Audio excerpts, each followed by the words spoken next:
niaga dari PLN. Jadi sebelum kita lanjut, saya akan berbicara terkait brief dari Pak Andi terlebih dahulu. Jadi coba kita track back dan bayangin 5 tahun lalu. PLN ini hanya diunduh 500.000 dalam 1 tahun dengan rating 2,5 bintang. Nah, di sana tuh masyarakat di Indonesia tuh frustasi karena secara pengaduannya berbelit dan tidak ada transparansi. Tapi itu di tahun 2020. Pada tahun 2026 ini, PLN Mobile udah di-download sebesar 70 juta kali dengan rating 4,9 bintang. Ini merupakan suatu transformasi yang luar biasa dalam kurang dari 6 tahun. Dengan nilai transaksi kumulatif sebesar 3,43 triliun dan GMV 7,2 triliun. Tapi ini merupakan suatu babak pertama. Babak selanjutnya tuh lebih ambisius. PLN kini membangun kendaraan listrik yang terintegrasi di 4.900 SPKLU dan ada 83.000 home charging yang tersebar di seluruh Indonesia. Dan menuju tahun 2030, proyeksi jumlah mobil listrik di Indonesia diperkirakan mencapai 944.000 unit dengan kebutuhan 63.000 SPKLU. Merupakan lahan bermain yang sangat besar dan PLN di garis terdepannya. Dan ini merupakan suatu konteks yang akan kita dalami bersama pada hari ini. Kepada Pak Andi Adhaminurdin, waktu dan tempatnya saya persilahkan.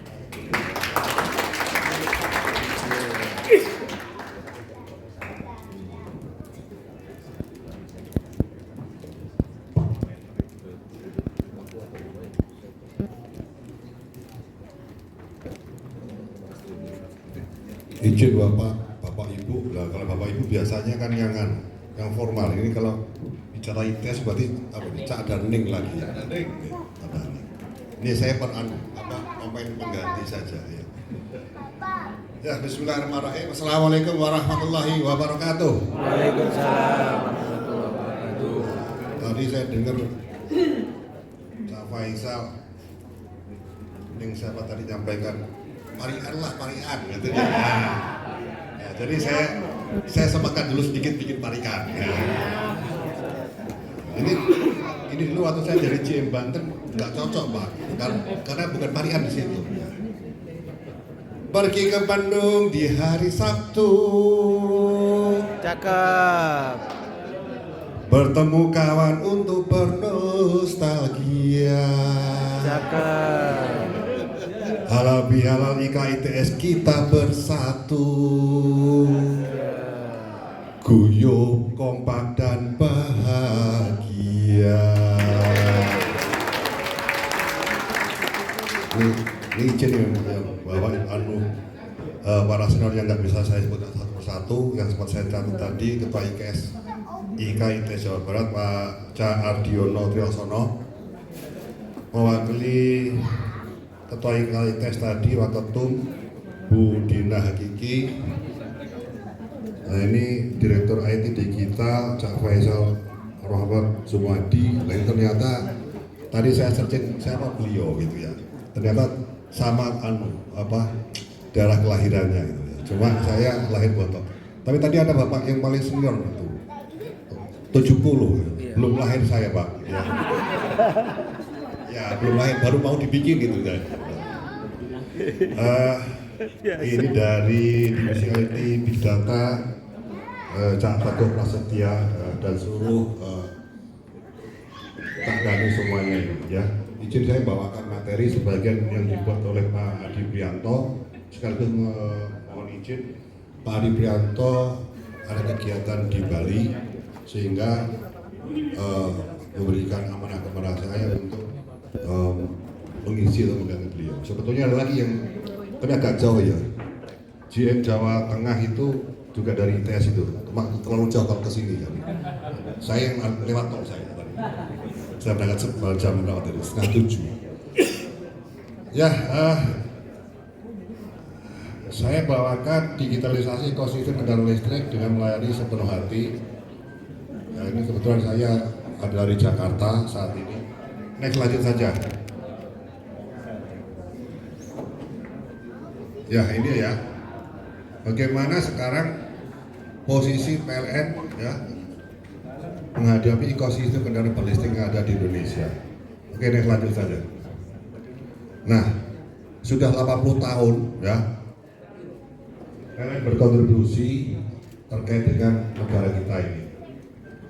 Pelanggannya mungkin nggak sejauh pelanggannya perbankan ya, tapi 90 juta pelanggan yang kami yang kita urusin ya, jual listriknya kurang lebih 317 TWh.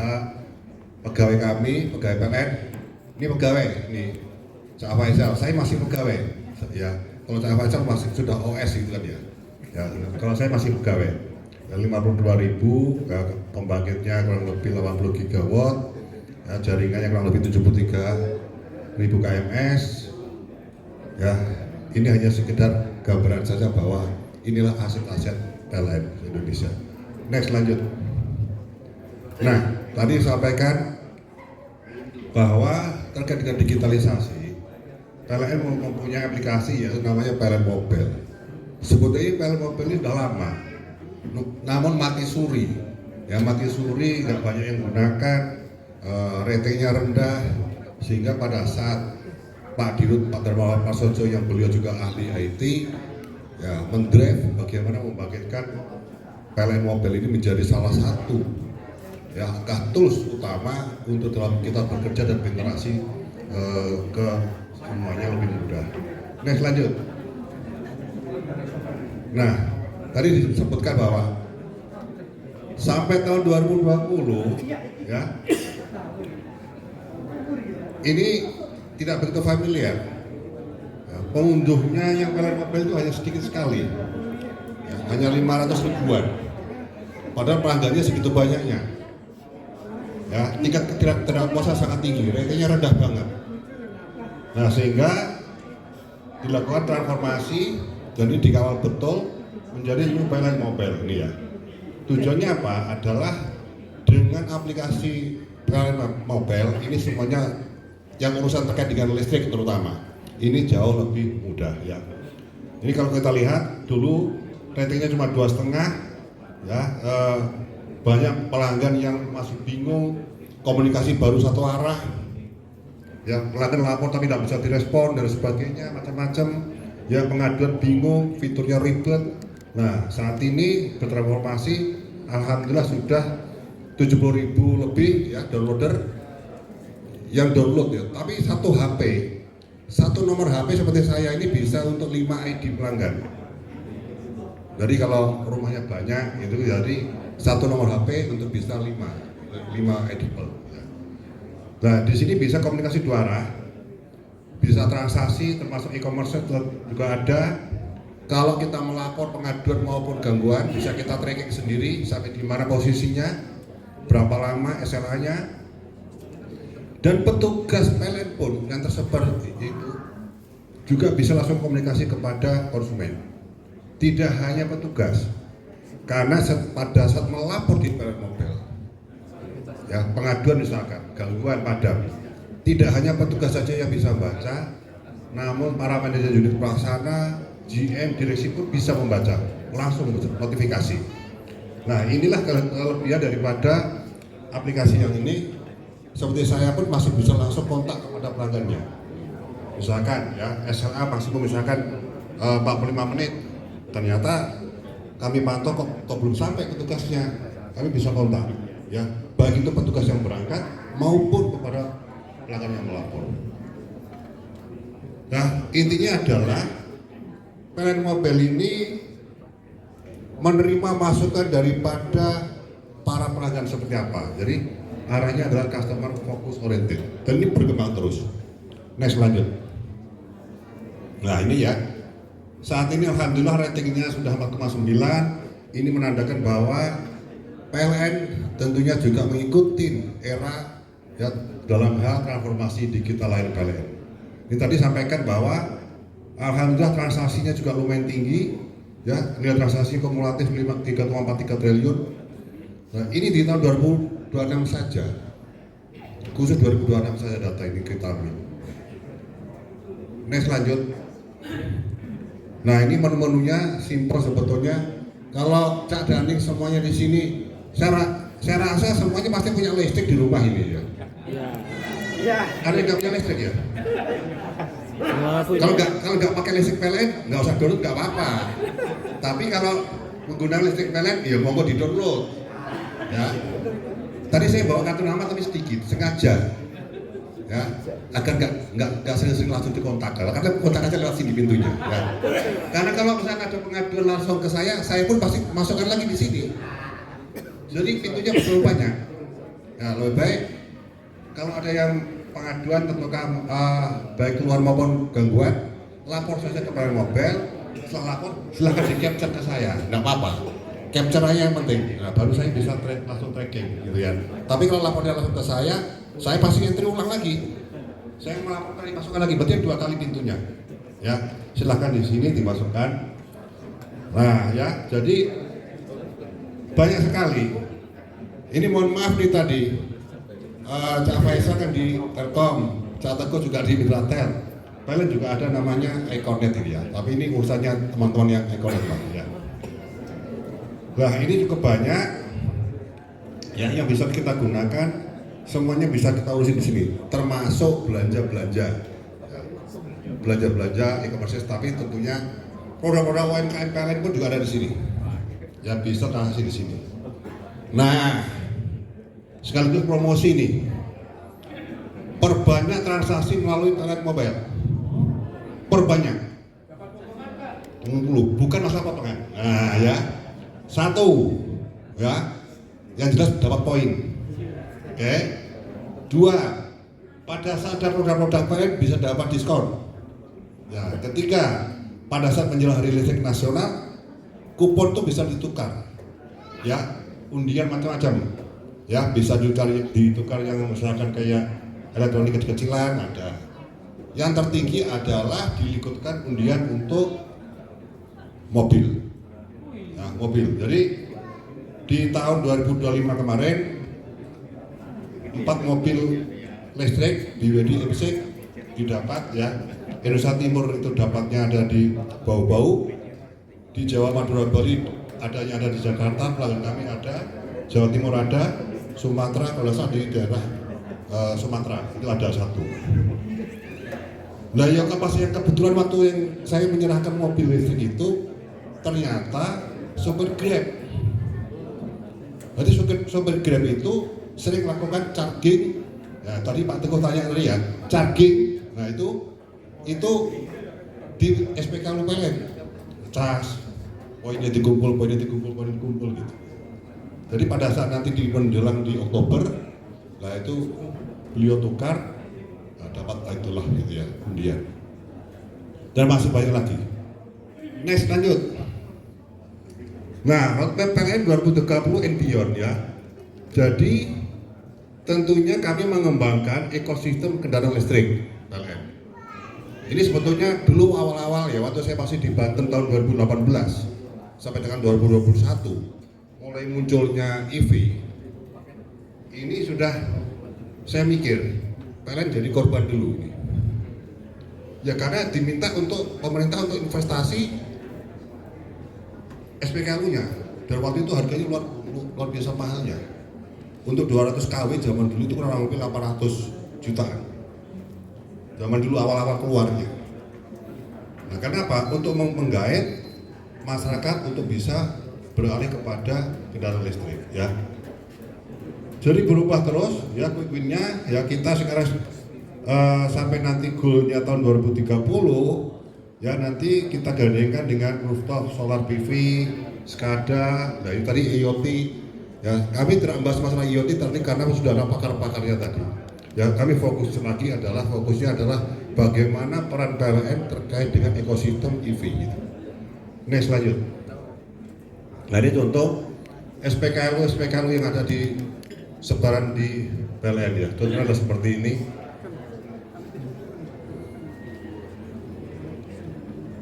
Ya, next lanjut. Nah, bentar. Ini kalau kosong-kosong kalau nggak diangkat marah ini ya.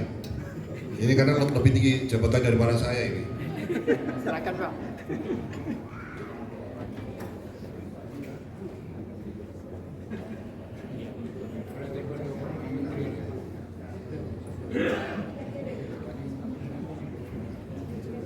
Ya ini cerita dulu ada atasan saya pada saat saya ditelepon istri terus nggak saya angkat, saya reject, saya ditegur. Ya, Pak Ani nggak boleh begitu. Jadi hormati istri Anda begitu, jadi diterima dulu, kita izin dulu gitu. Tapi itu senior saya dulu, tapi bener lah, saya boleh tunggu dulu. Nah, ini nggak ngerti juga ini.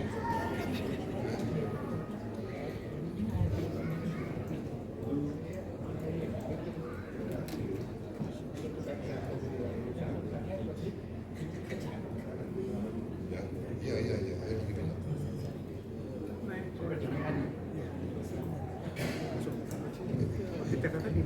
Ya, kami lanjut ya. Jadi kalau kita lihat perkembangan SPKLU, perkembangannya mobil listrik yang ada di Indonesia sejak awal kita bidik saja tahun 2021 sampai dengan sekarang, ini SPB KLU, B itu baterai ya. B itu baterai itu sudah naik kurang lebih 9 kali lipat. Nah, tadi Pak Teguh tanya ke saya bagaimana untuk yang home charging diskon ya. Itu masuk di kelompok yang 642, sekarang ini sudah menjadi 83.000. Artinya apa? Secara data di PLN, masyarakat tuh yang sudah mempunyai home charging itu 83 ribuan.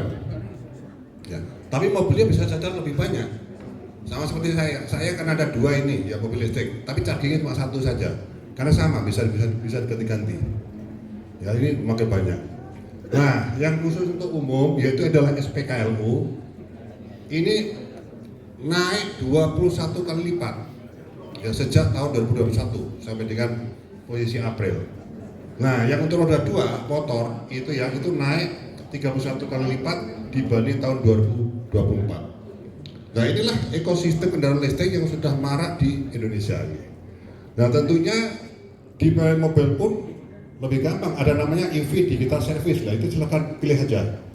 Kalau misalkan masuk di dalam mobil, ya nanti di situ kalau yang SP baterai itu hanya tukar baterai, ya itu banyak motor langsung tukar baterai saja. Untuk e-charging SPKLU pakai SPKLU, kalau yang SPLU itu yang seperti halnya mirip colokan-colokan biasa. Ya, oke naik lanjut. Nah tadi tanya. Ya, insentif dari pemerintah lagi. Ya karena banyak produsen maupun pengguna listrik serta semakin banyaknya variasi brand, ya berbagai fitur, ini harganya semakin kompetitif. Ini perkiraan nanti ya sampai dengan akhir tahun 2026 bisa mencapai 300.000 unit. Ini ya, ini kalau karena sampai dengan Maret kita sudah mencapai 208.000 unit. Ini data diambil bersama dengan pabrik-pabrikan mobil yang ada di Indonesia. Kita bisa lihat ya mobil listrik tumbuh sekali, 2,5 kali untuk akumulasi jumlah mobil listriknya semakin hari semakin meningkat ini. Begitu juga ya proyeksi kami, insya Allah kami pun juga punya target. Ya kami pun diberikan target oleh BOD bahwa harus menambah jumlah titik SPKLU. Mengapa?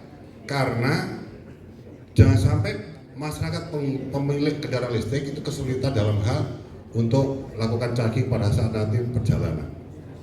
Ya, ini mohon maaf ini bukan mengambil alih haknya Pertamina, bukan. Ya, karena Pertamina selama ini kan pakai BBM. Ya, tapi rata-rata rest area mulai dari Jawa sampai dengan Surabaya itu sudah banyak EV charging SPKLU kita dipasang ya. Karena sudah mulai banyak sekali masyarakat yang menggunakan kendaraan listrik. Next lanjut. Nah, EV ini nanti ya aplikasi ini sebetulnya kami sekarang jauh lebih enak menggunakan PLN Mobile. Dengan PLN Mobile kita bisa melihat, oh di mana sih SPKLU yang terdekat, kita bisa lihat namanya trip planner. Ya kita bisa lihat itu. Oh nanti kurang lebih 30 kilo lagi ada EV. Begitu juga bisa juga mesinnya itu berapa jumlah antrian yang ada di situ. Kita bisa lihat, ada namanya antrian-antrian bisa kita lihat. Oh ternyata ada di sana ada antri dua motor, 2 mobil. Jadi artinya apa? Pengguna mobil listrik nggak usah khawatir terkait dengan keberadaan titik-titik SPKLU ini.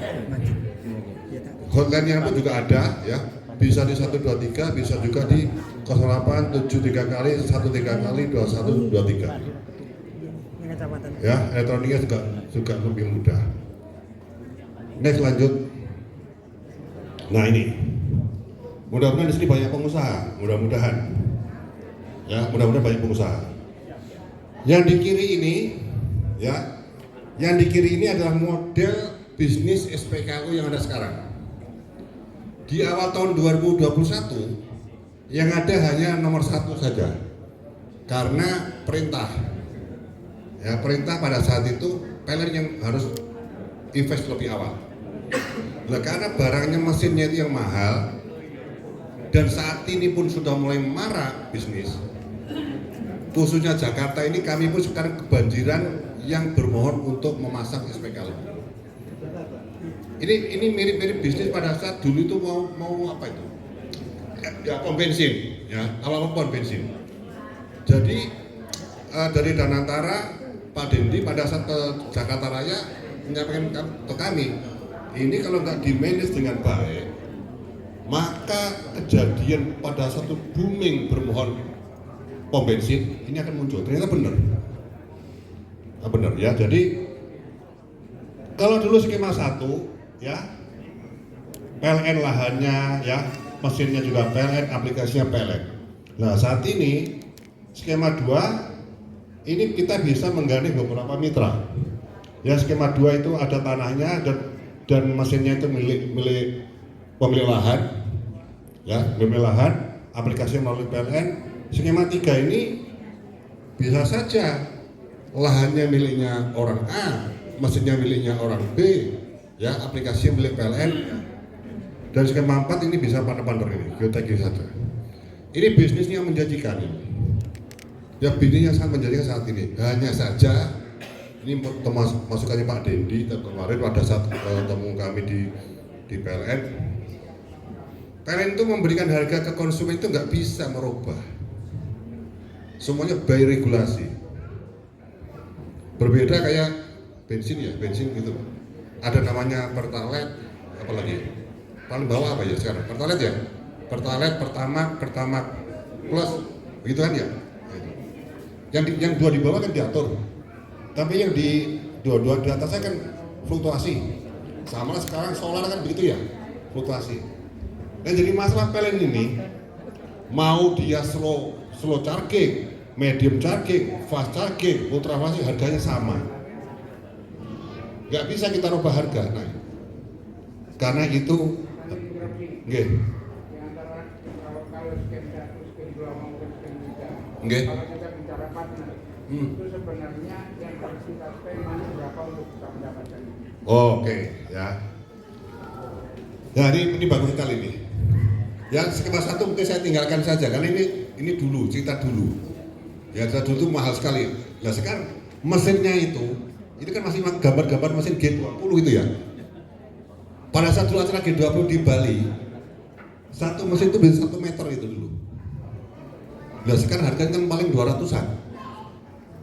Ya, ini dulu cerita dulu. Sekarang itu harganya 200-an. Dulu BEP kalau kita pasang begitu, BEP kita hitung sampai 18 tahun. Baru BEP. Nah, sekarang mengapa sekarang dibanjirin? Karena kalau setara itu aja ultra fast charging, mitra investasi itu 200 sampai 300, mesinnya top, Pak.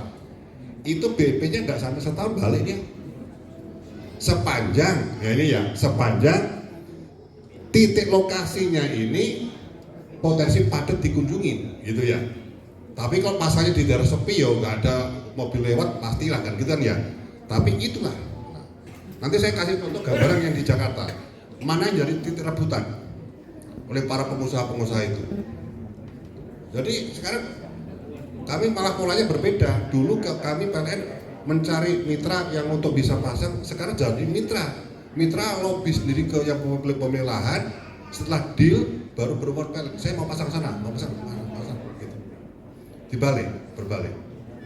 Nah sekarang BEP-nya dia ya masuk setahun lah masih mau, tergantung lokasi loh ya. Ini sama dengan lokasi.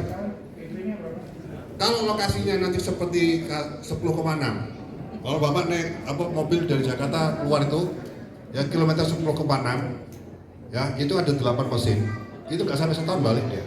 Sekarang dia mau nambah lagi 5 lagi, karena antrinya perlunya minta ampun. Ya tergantung posisinya itu pak, posisi tempatnya. Ya.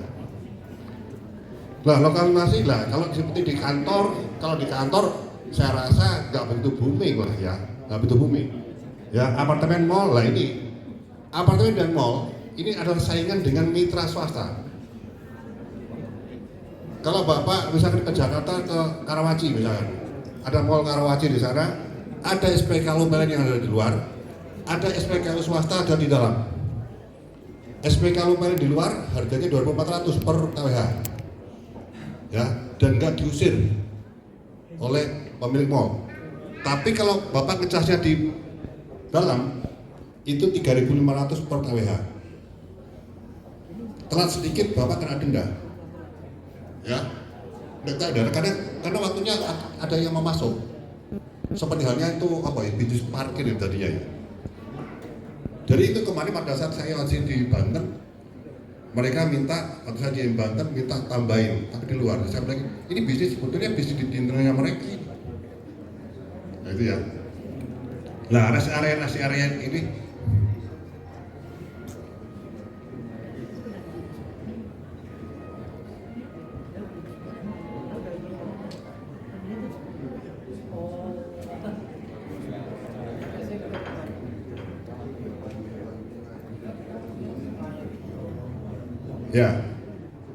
Ya, jadi seperti itu.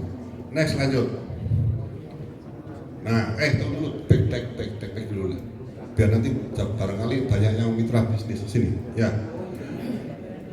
Cadane, ya. Dari sekian banyak begini, yang daging empuknya saat ini, bisnis saat ini ya, daging empuknya ada di mesin. Daging empuknya. Ya. Aplikasi PLN cuma 2%. Cuma 2%. Ya, daging berarti 98% ada di sini. Ya. Nah, terus silakan itu. Bagaimana negosiasi antara pemilik mesin sama yang punya tanah gitu loh. Ya, ada yang mau 20% tanahnya, ya, ada yang 30% tanah, silakan nego sendiri. Khusus Bandara Cengkareng itu akan sulit masuk PLN, vendor mitra sulit karena mereka minta tinggi banget itu ya mereka. Dia mintanya hampir 50% itu untuk sewa tanahnya itu. Jadi ya tergantung itu. Jadi bisnis yang paling enak ini rata-rata umumnya itu bermain antara 20-25% di tanah itu. Ya, jadi silakan negosiasi sendiri. Siapa-siapa yang berkeinginan untuk mengembangkan bisnis SPKL. Oke, next lanjut. Oke.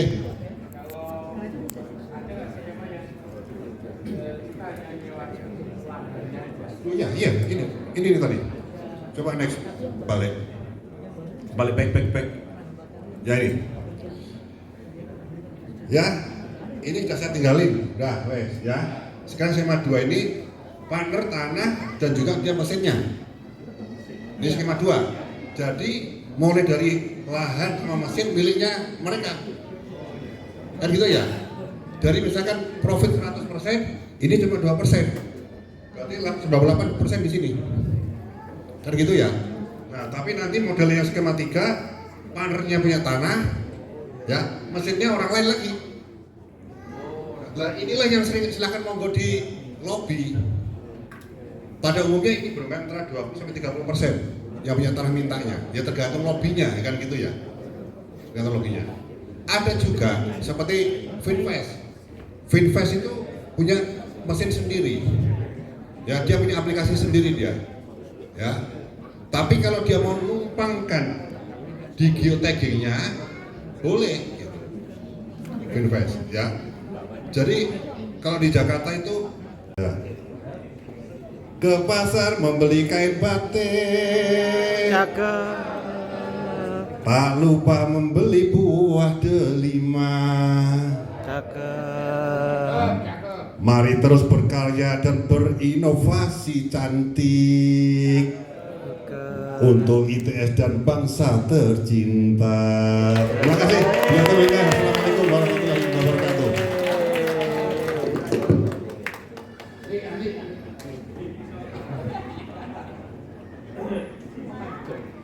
Jin, Pak Andi, mohon berkenan di depan dulu bersama pembicara lainnya untuk penyerahan plakat. Oh iya. Sebentar. Kita nunggu perintah ya. Pak Faisal di depan ya. Karena beliau mau langsung meluncur lagi ya Pak Andi ya. Candi. Ada kemarin, jadi saya masih pulang balik. Siap. Pak, mohon Cak Ardi bisa ke depan juga untuk menyerahkan plakatnya. Ditemani dari PP ada yang mewakili Pak Herman, Cak Herman. Cak Herman. Boleh dibantu nih plakatnya, boleh dibantu. Bu Dina, boleh. Ning Dina. Wakil Ketua, para Ketua Jabar, PTN, cukup Pak De Fakih mau? Ayo, Pak De. Pak De dong. Siap. Wakil Dewan Suro. Bisa boleh. Baik, yang pertama untuk Cak Teguh ya. Oh ya, foto dulu.